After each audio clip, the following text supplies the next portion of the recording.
porque Dios nos concede estar aquí esta mañana a cada uno de nosotros.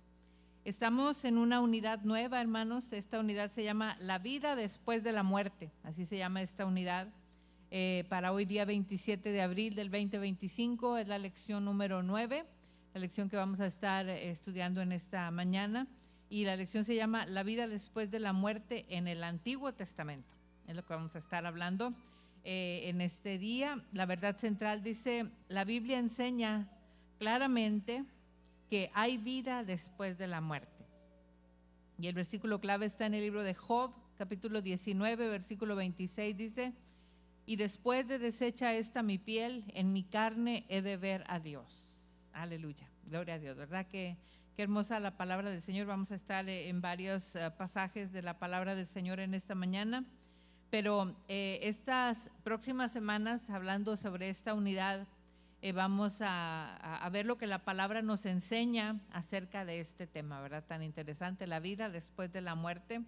Y a pesar de que es un pasaje que está constantemente en la palabra del Señor, hay muchas personas que luchan por comprender esta realidad, lo que la palabra del Señor nos dice, y pues muchas veces están apegadas a sus perspectivas terrenales, lo que ellos piensan, lo que ellos consideran, más que en lo que la palabra del Señor nos dice, y es lo que vamos a estar viendo. ¿Qué es lo que nos dice la palabra del Señor? Yo creo que si alguien en esta mañana que no usa lentes, le presto mis lentes, van a decir: ¡ay!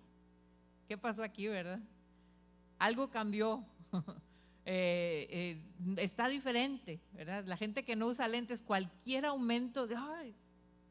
¿Cambió la realidad? No, cambió la perspectiva. ¿Cómo lo estoy viendo? Los lentes son los que hacen ver la perspectiva y cómo se ve diferente las cosas, ¿verdad? De aquellos que usamos lentes y los que no usan lentes ven una situación diferente. Los lentes nos ayudan a ver con claridad a los que los necesitamos, una graduación que necesitamos porque es requerida para nosotros, pero la palabra del Señor nos habla de algo muy importante. En el libro de Juan, capítulo 6, versículo 40, dice: esta es la voluntad del que me ha enviado, que todo aquel que ve al Hijo y cree en Él tenga vida eterna, y yo le resucitaré en el día postrero.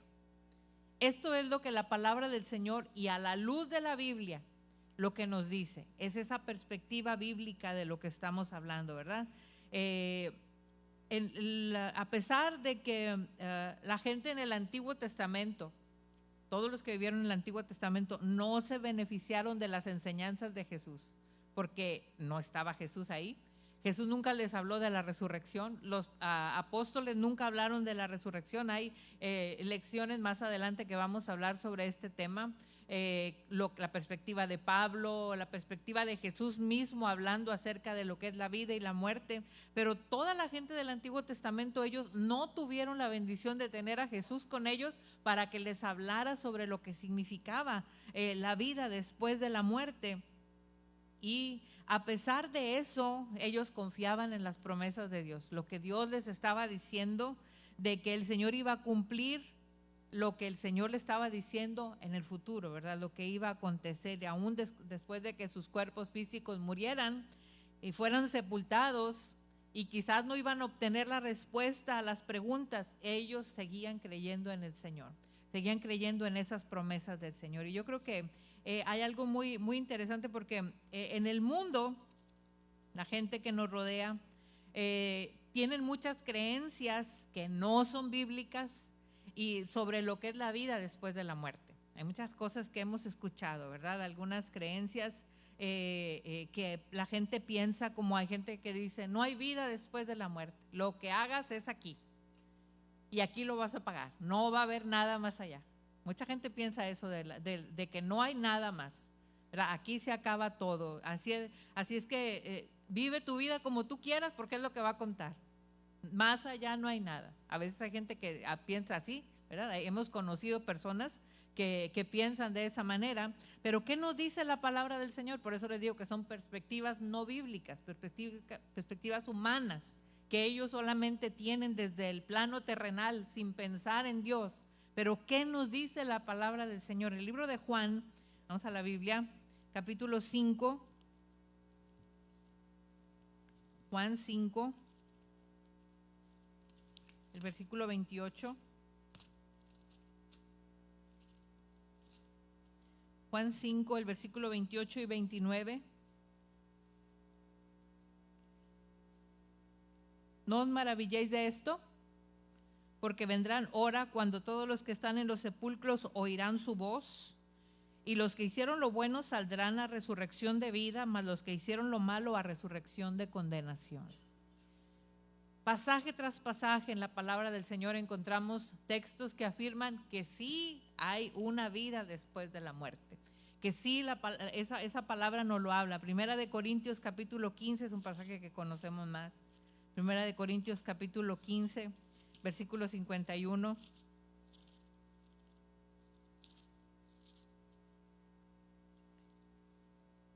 He aquí, os digo un misterio. No todos dormiremos, pero todos seremos transformados. En un momento, en un abrir y cerrar de ojos, a la final trompeta, porque se tocará la trompeta, y los muertos serán resucitados incorruptibles, y nosotros seremos transformados. Porque es necesario que esto corruptible se vista de incorrupción, y esto mortal se vista de inmortalidad. Y cuando esto corruptible se haya vestido de incorrupción, y esto mortal se haya vestido de inmortalidad, entonces se cumplirá la palabra que está escrita: sórbida es la muerte en victoria. ¿Dónde está, oh sepulcro, oh muerte, tu aguijón, y dónde, oh sepulcro, tu victoria? Ya que el aguijón de la muerte es el pecado, y el poder del pecado la ley. Mas gracias sean dadas a Dios, que nos da la victoria por medio de nuestro Señor Jesucristo. Pasaje tras pasaje nos habla de esa vida que hay después de la muerte. Pasaje tras pasaje. Primera de Tesalonicenses, capítulo 4, versículo número 13. Tampoco queremos, hermanos, que ignoréis acerca de los que duermen, para que no os entristezcáis como los otros que no tienen esperanza. Porque si creemos que Jesús murió y resucitó, así también traerá Dios con Jesús a los que durmieron en él. Por lo cual os decimos esto en palabras del Señor, que nosotros que vivimos, que habremos quedado hasta la venida del Señor, no precederemos a los que durmieron. Porque el Señor mismo, con voz de mando, con voz de arcángel, con trompeta de Dios, descenderá del cielo, y los muertos en Cristo resucitarán primero. Luego nosotros, los que vivimos, los que hayamos quedado, seremos arrebatados juntamente con ellos en las nubes para recibir al Señor en el aire, y así estaremos siempre con el Señor. Por tanto, alentaos los unos a los otros con estas palabras. Esto es lo que la palabra del Señor nos habla acerca de esa perspectiva no bíblica que tiene mucha gente de que no hay vida después de la muerte. La Biblia nos habla vez tras vez que hay vida después de la muerte. Yo creo que también hemos escuchado personas decir: no, Dios es muy bueno, no va a mandar a nadie al infierno. Dios es amor. Si no, ¿verdad? ¿Sí he escuchado eso o no más yo? Yo creo que todo el mundo hemos escuchado: ay, no, Dios es bueno, Él no va a mandar a nadie al infierno, ¿verdad? Y Él nunca enviaría a alguien al infierno. Si dicen que Dios es bueno, Él lo va a hacer así. Y yo creo que también en la palabra del Señor encontramos muchísimos pasajes. En el libro de Lucas, capítulo 12, el versículo número 5. Pero os enseñaré a quién debéis temer. Temed a aquel que después de haber quitado la vida tiene poder de echar en el infierno. Sí os digo, a este temed. A este temed. ¿De quién estamos hablando? Pues del Señor, ¿verdad? Del Señor. Hay un pasaje también que dice: no temáis a los que pueden matar tu cuerpo. Teme más bien a aquel que puede matar tu cuerpo y tu alma en el infierno, ¿verdad? ¿De quién está hablando? No del diablo, está hablando de Dios. De Dios. Él tiene el poder, es amor.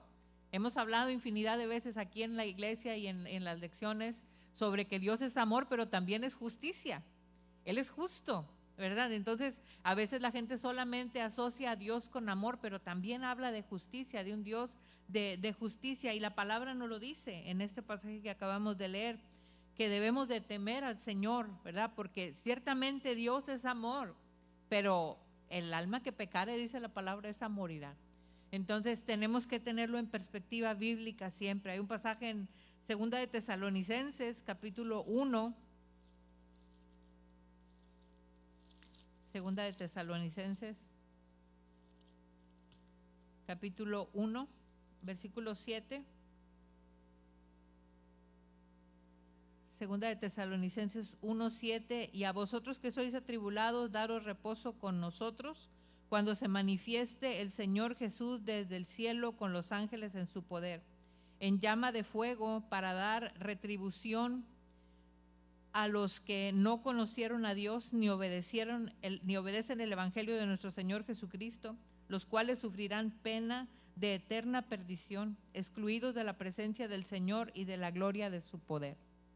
Qué tremendos pasajes, ¿verdad? De la palabra del Señor nos habla en esta hora, y yo creo que vez tras vez en Apocalipsis podemos decir muchísimos pasajes y citarlos sobre quizás conceptos bíblicos o conceptos personales que puede tener mucha gente, pero a la luz de la palabra del Señor, cuando hablamos como es un día como hoy sobre este tema de la vida después de la muerte, qué es lo que la palabra del Señor nos habla, qué es lo que viene a nuestra vida, pues tenemos que tener en perspectiva esto.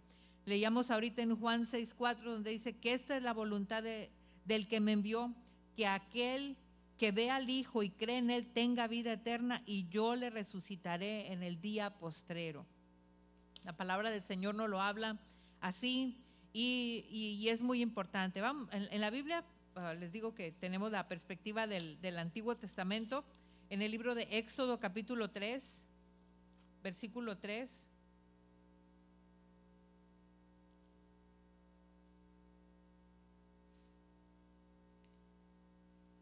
Éxodo 3:3. Entonces Moisés dijo: iré yo ahora y veré esta grande visión, ¿por qué causa la zarza no se quema? Viendo Jehová que él iba a ver, le llamó Dios de en medio de la zarza y dijo: Moisés, Moisés. Y él respondió: heme aquí. Y dijo: no te acerques, quita tu calzado de tus pies, porque el lugar en que tú estás, tierra santa es. Vamos ahora a un versículo de apoyo en el libro de Marcos capítulo 12, versículo 24. Estas palabras las cita el Señor. Marcos 12, 24. Entonces respondiendo Jesús les dijo: no erréis por esto, ¿por qué ignoráis las Escrituras y el poder de Dios? Porque cuando resuciten de los muertos, ni se casarán, ni se darán en casamiento, sino que serán como los ángeles que están en los cielos. Pero respecto a que los muertos resucitan, ¿no habéis leído en el libro de Moisés cómo le habló Dios en la zarza diciendo: yo soy el Dios de Abraham, el Dios de Isaac y el Dios de Jacob? Aleluya. Qué pasaje, ¿verdad? Tan lindo nos habla la palabra del Señor en esta hora. La problemática que vemos en nuestra naturaleza sobre la vida después de la muerte siempre ha sido un tema de discusión popular. En los tiempos del Antiguo Testamento ocurría lo mismo también, ¿verdad? Estaba pasando esa situación, y todavía pasa hoy. En el Nuevo Testamento también ocurrió, y ahora. Durante el ministerio de Jesús, los saduceos intentaron atrapar al Señor con preguntas sobre esta naturaleza, sobre la vida, sobre la muerte, pero el Señor los sorprende cuando usa el propio sistema de creencias de ellos para hablarles acerca de la vida y la muerte. Ellos respetaban quién era Moisés, ellos sabían quién era Moisés, y usa esos mismos argumentos que ellos tenían los saduceos, ¿verdad? Y esos acontecimientos claves se encuentran en esa zarza ardiente, en ese pasaje que habla la palabra del Señor, esa experiencia profunda que cambió la vida para siempre, el curso de vida de Moisés. Y Dios le habló. Conocemos el pasaje de la palabra del Señor. Le habló el Señor a través de las llamas, ahí en esos arbustos ardiendo, ahí estaba en este fuego, hablándole el Señor y declarando que la tierra donde él estaba era santa, así le dijo, era que se quitara el calzado de los pies, porque el lugar donde estaba pisando era santo, ¿verdad? Y los saduceos afirmaban que Moisés pues era parte de sus antepasados, ellos lo consideraban de esa manera, pero no reconocieron la presencia de Dios ahí frente a ellos, en la persona de Jesús. Jesús estaba ahí con ellos y no lo reconocieron, y por eso es que el Señor les habla, y ellos le hacen una pregunta aquí en este capítulo número 12, los versículos 18 hasta el 23, le hacen preguntas los saduceos. Vamos a la palabra del Señor en este pasaje, aquí donde estábamos en Marcos 12, 18. Entonces vinieron a él los saduceos, que dicen que no hay resurrección, y le preguntaron diciendo: Maestro, Moisés nos escribió que si el hermano de alguno muriere y dejare esposa, pero no dejare hijos, que su hermano se case con ella y levante descendencia a su hermano. Hubo 7 hermanos, el primero tomó esposa y murió sin dejar descendencia. El segundo se casó con ella y murió y tampoco dejó descendencia. El tercero de la misma manera. Y así los 7 y no dejaron descendencia. Y después de todos murió también la mujer. En la resurrección, pues, cuando resucite, ¿de cuál de ellos será ella mujer, ya que los 7 la tuvieron por mujer? Le hacen esa pregunta al Señor. Una pregunta hipotética que ellos la toman como una realidad, como una verdad, algo que no era real, ¿verdad? Esa situación se los da como un ejemplo solamente, es lo que él hace ahí. Y las leyes matrimoniales en el Antiguo Testamento, en el libro de Deuteronomio nos lo habla así, Deuteronomio capítulo 25, versículo 5 en adelante, ahí habla sobre cómo tenía que ser, y ciertamente así era. Mire, si quiere ir solo para referencia, Deuteronomio 25, versículo 5.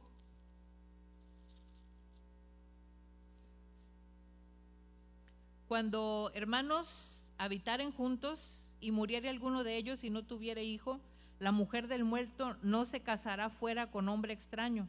Su cuñado se llegará a ella y la tomará por su mujer y hará con ella parentesco. Y el primogénito que ella diere a luz sucederá en el nombre a su hermano muerto, para que el nombre de éste no sea borrado de Israel. Y si el hombre no quisiere tomar a su cuñada, irá entonces su cuñada a la puerta de los ancianos y dirá: mi cuñado no quiere suscitar nombre en Israel a su hermano, no quiere emparentar conmigo. Entonces los ancianos de aquella ciudad lo harán venir y hablarán con él, y él se levantará. Y si él se levantare y dijere: no quiero tomarla, se acercará entonces su cuñada a él delante de los ancianos, le quitará el calzado del pie, le escupirá en el rostro y hablará y le dirá: así será hecho el varón que no quiere edificar la casa de su hermano. Y se le dará este nombre en Israel: la casa del descalzado. Esto es una situación que eran leyes matrimoniales que había para el pueblo del Señor. Lo estamos leyendo en Deuteronomio, lo que el Señor establece en la ley. Esto era algo que se cumplía, y nosotros lo tenemos, lo hemos visto en el libro de Ruth, por ejemplo. Cuando ella muere, su esposo, tuvo que venir un pariente redentor. Ella se acerca, ¿verdad?, ante ese hombre que es el que le tocaba a él en sucesión. Ella le dijo: Noemí, yo ya no tengo hijos, yo ya no voy a tener hijos, ya no hay nadie en la sucesión, entonces tenía que haber un pariente redentor. Esto es de lo que estamos hablando, es la misma situación. Pero lo que los saduceos hacen con Jesús acá en el libro de Mateo es usar un asunto que era la ley, que era lo que la palabra del Señor hablaba, pero lo hacen en sentido hipotético. Le dice hasta 7 esposos, ¿verdad?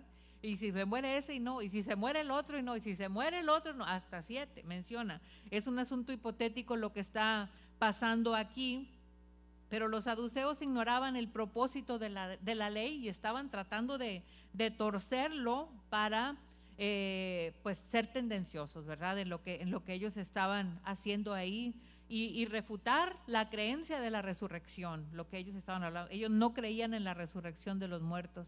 Ellos eran un grupo de los judíos, los saduceos, de la época del Nuevo Testamento, pero rechazaban la idea de la vida después de la muerte. Pues yo creo que como mucha gente hoy, ¿verdad? Como les decía ahorita, hay gente que dice: no, aquí haz tu vida, lo que tú hagas ahorita, eso es lo que va a pasar, después de ahí ya no hay nada. Mucha gente lo piensa así, y ellos eran un grupo que consideraba esa situación. Y a pesar de esas preguntas complicadas que le hicieron, pues como mucha gente que nos pide explicación de alguna manera y les dices, siguen empecinados en lo mismo, ¿verdad? A pesar de que les explicas y les dices, tú con tu corazón queriendo ayudar de verdad, pero ellos no, siguen refutando siempre, ¿verdad? Y así eran los saduceos. No aceptaban ninguna solución ni nada que el Señor les estaba dando. Y muchas cosas que aparentemente para ellos pueden ser contradictorias, en la palabra del Señor está la respuesta. Pero cuando aceptas humildemente la palabra del Señor, cuando puedes decir: de verdad esto es lo que dice la Biblia, pues ayúdame, Señor, a creer esto, ¿verdad?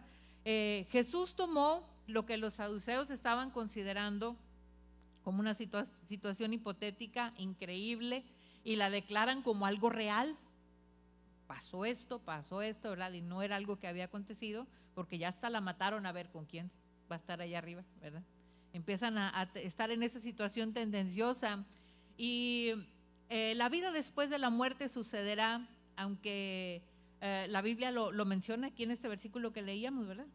De que dice que serán como los ángeles que están en el cielo. Está en el versículo 25, porque cuando resuciten de los muertos ni se casarán, ni se darán en casamiento, sino serán como los ángeles que están en los cielos. No serán ángeles, como los ángeles, ¿verdad? Significa que solamente están dedicados completamente en la adoración al Señor.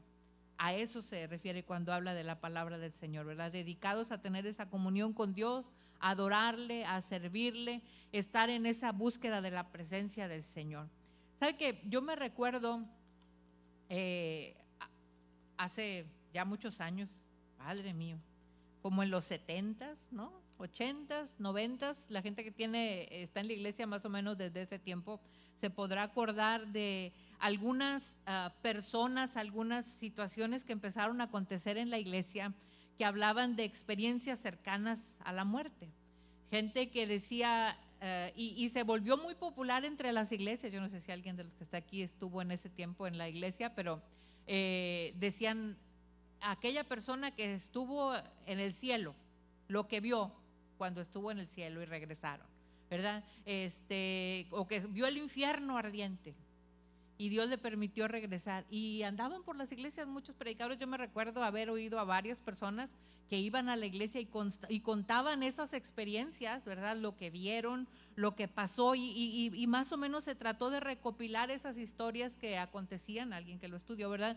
Y más o menos daban las mismas descripciones de lo que veían, como una experiencia extracorpórea, se le llama, ¿verdad? Que salían del cuerpo, ¿verdad? Alguna gente decía, no, yo vi que me levantaba y yo veía el cuerpo allí, pero ya, ¿verdad? Algunas situaciones de esas mencionaban, conscientes de su entorno siempre, ¿verdad? Cuando daban esas experiencias, esa conciencia, pero tenían esa conciencia de que estaban muertos. Eso todos lo decían, me morí, estuve muerto en ese momento, pero todos hablaban también de una sensación como de paz, de alegría. Estuve tranquilo ahí mientras estaba ahí. Muchas de la gente hablaban de un túnel y al final había una luz.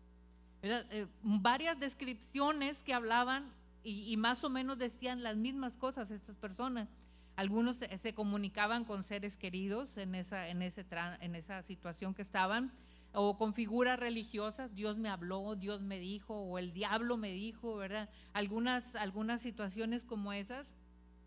Y descripciones que les digo que la gente mencionaba como experiencias cercanas a la muerte. Hay teorías que se han estudiado a raíz de eso, ¿verdad? De teorías físicas, por ejemplo, que su cerebro se fue apagando en etapas y por eso es que surgió esa situación. Otras en cuestiones psicológicas, que el cerebro de las personas los protegía del estrés de morir y creaba esa ilusión de desprenderse del cuerpo. Varias cosas que hubo sobre esa situación, ¿verdad? En este punto, pero es un tema que apasiona a mucha gente cuando hablamos de la vida después de la muerte, y hasta los cristianos, ¿verdad? Se hicieron una serie de libros, películas, ¿verdad? Los dejados atrás, Left Behind. Se hicieron 5 libros sobre eso y fueron para el público cristiano. Entre nosotros, es donde se movieron esas películas, esos libros, hablando sobre eso. Pero ¿qué debemos hacer los cristianos con testimonios como estos, con experiencias que nos narran a veces las personas sobre esta vida después de la muerte, experiencias cercanas a la muerte? Pues no podemos tomarlas, hermanos, como una verdad evangélica, ¿verdad?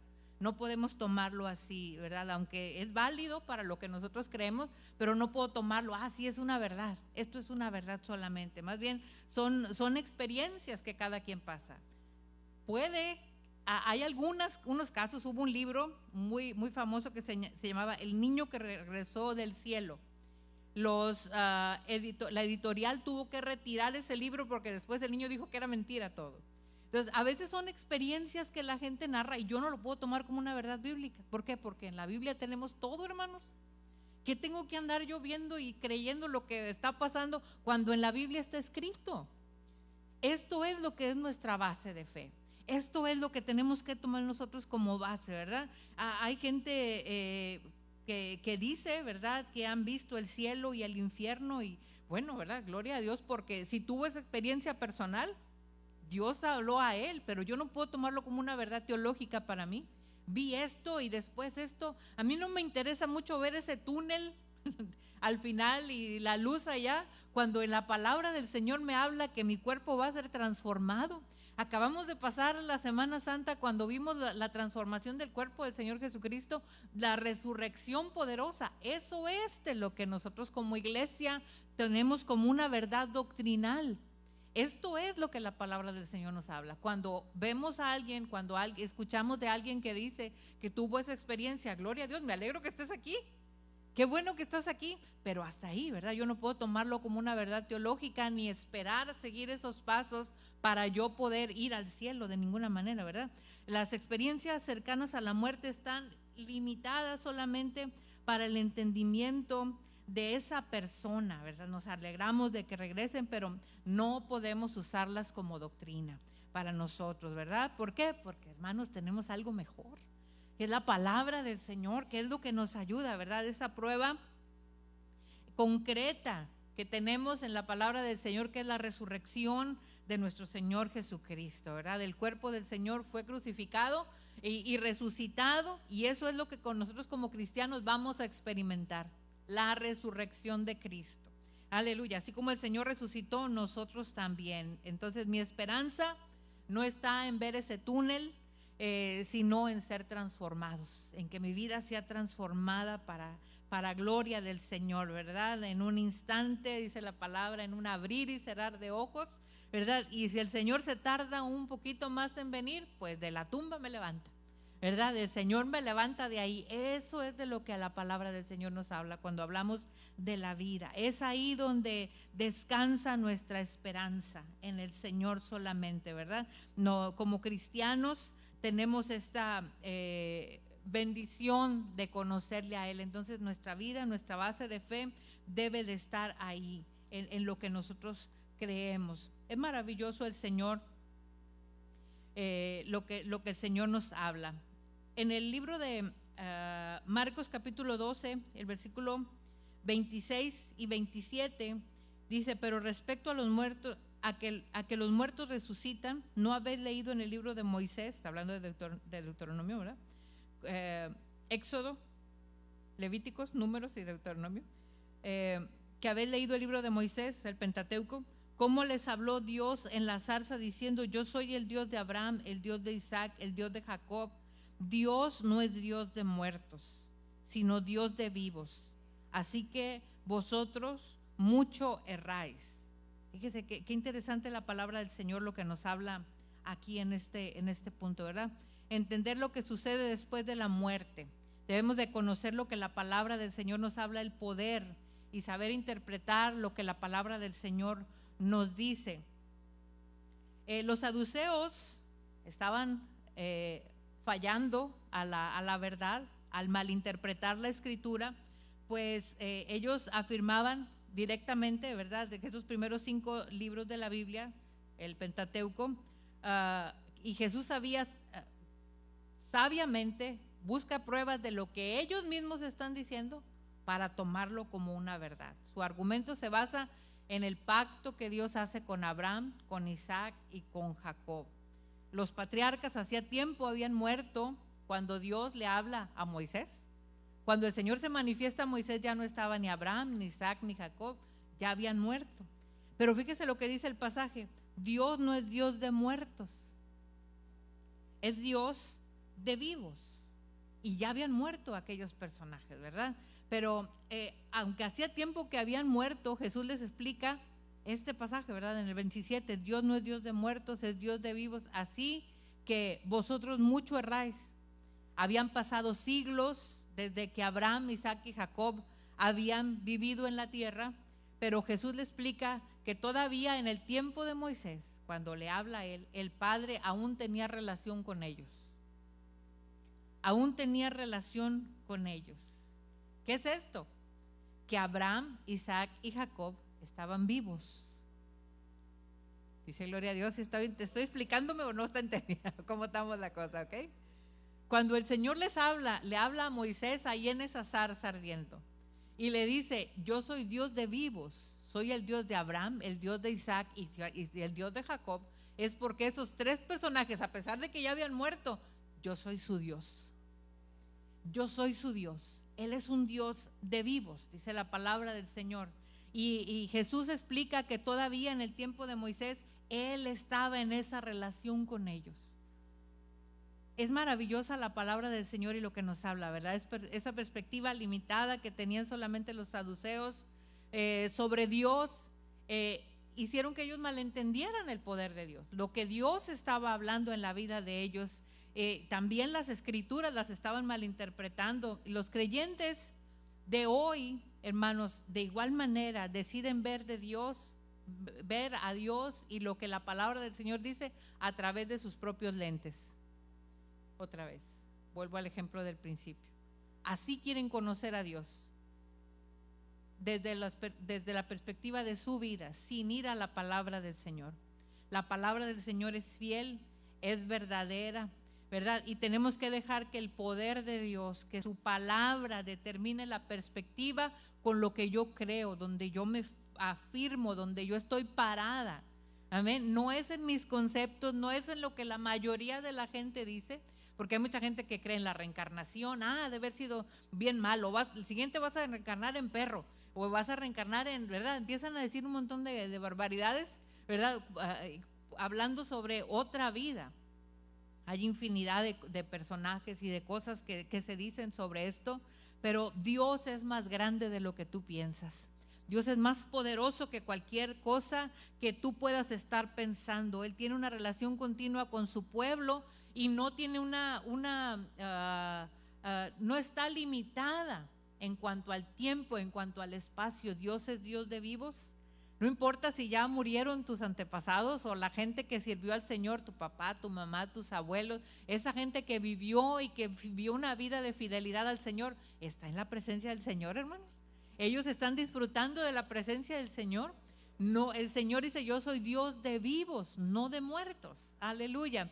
Su nuevo pacto con los creyentes ha sido sellado, conocemos en la palabra del Señor, con su sangre, ¿verdad? Con la sangre de Jesús. Y eso significa que Él no va a abandonar a su pueblo en los momentos de la muerte. Ahí está. Ahí va a estar el Señor con nosotros. Hay gente que tiene terror de morir, ¿verdad? Ni siquiera quieren hablar. Ya tiene su servicio funeral. Ay, no, a mí no me hablen de eso, ¿verdad? Yo no quiero saber de eso. No me hablen de ese tema. Pero cuando tienes una seguridad de a dónde vas, ¿verdad? Ya no hay temor. La muerte ha perdido todo su poder sobre nosotros porque sabemos que en el Señor tenemos una vida eterna, una vida abundante, una vida que no empieza en el momento de morir, sino empieza cuando tú le aceptas al Señor. Cuando tú aceptas de Jesús, entonces tu vida empieza a ser diferente. No que no tengamos problemas, tenemos problemas, nos enfermamos porque somos carne, pero tienes al Señor contigo. Que Él es tu ayuda, que Él es tu fortaleza, que Él es el que te sustenta, el que está contigo en el momento de la necesidad. Qué hermoso es el Señor, qué hermoso es estar en su casa en esta mañana. Gracias al Señor por la bendición que tenemos de conocerle a Él, al Señor, y qué privilegio nos concede nuestro Dios al estar hoy aquí. Yo quiero invitarle en esta hora que nos pongamos de pie. En esta hora tenemos una participación especial, un invitado a predicar, gloria a Dios. Y hoy nuestro hermano va a presentar su sermón de graduación y damos gracias al Señor por la vida de gente que se dispone a servir al Señor. Y queremos agradecer al Señor su fidelidad a nuestras vidas. Yo no sé cuántos de los que están aquí ya el Señor está en su corazón, pero Dios es un Dios de oportunidad, Dios es un Dios que bendice cada corazón y cada vida, y hoy el Señor está llamando a nuestro corazón, ¿verdad? Si no hay seguridad en tu vida, Cada día que venimos a la casa del Señor es una oportunidad de ponernos a cuentas con el Señor. Un día, ¿verdad? Cuando estemos delante del Señor, porque dice la Biblia que todos vamos a comparecer delante del Señor, ¿verdad? Ese día el Señor va a decir, el día 27 de abril del 2025 tú escuchaste hablar sobre la vida, sobre la muerte, sobre lo que el Señor está ofreciendo a nuestra vida, esa seguridad de que si Él vive, nosotros tenemos esa vida eterna, ¿verdad? Entonces, abracemos esta palabra en esta mañana y recuerde en su corazón siempre lo que Dios tiene para nosotros. Oramos. Padre, yo te alabo, te bendigo, te doy gracias por estar aquí en esta hermosa mañana que tú nos concedes vida, salud, este privilegio hermoso de venir a tu casa y de adorarte. Gracias, Espíritu Santo, porque estás con nosotros, porque te podemos sentir. Espíritu Santo, has sido bueno, has sido fiel. Recibe gloria hoy. Gracias porque tu palabra es tan hermosa, Señor, que siempre reta nuestro corazón y nos inspira, nos ayuda, Señor, a buscar de tu presencia. Bendice tu pueblo en esta mañana. Bendice tus hijos, Señor, y aquella persona que aún no tiene seguridad de salvación, Señor, o alguien nos ve en la transmisión y aún no está seguro, Señor, de que si muere hoy, ¿a dónde va? Señor, tú permitas que esta mañana sea una mañana de victoria, un tiempo donde podemos abrir nuestro corazón y decirte, Señor, entra en mi vida, entra en mi corazón y ayúdame a vivir para ti. Y yo pueda, Señor, si yo cierro mis ojos aquí hoy, tener la seguridad de a dónde voy. Mi vida no termina cuando yo cierro mis ojos aquí, sino que hay esperanza siempre. Bendice, Señor, bendice. Hoy es la oportunidad, hoy es el día de salvación, hoy es el día cuando estamos delante de tu presencia. Glorifícate y bendice mis hermanos en esta hermosa mañana. Gracias, Cristo, te damos. Aleluya. Gloria a Dios. Dios les bendiga, hermanos, el grupo de alabanza para continuar en esta mañana.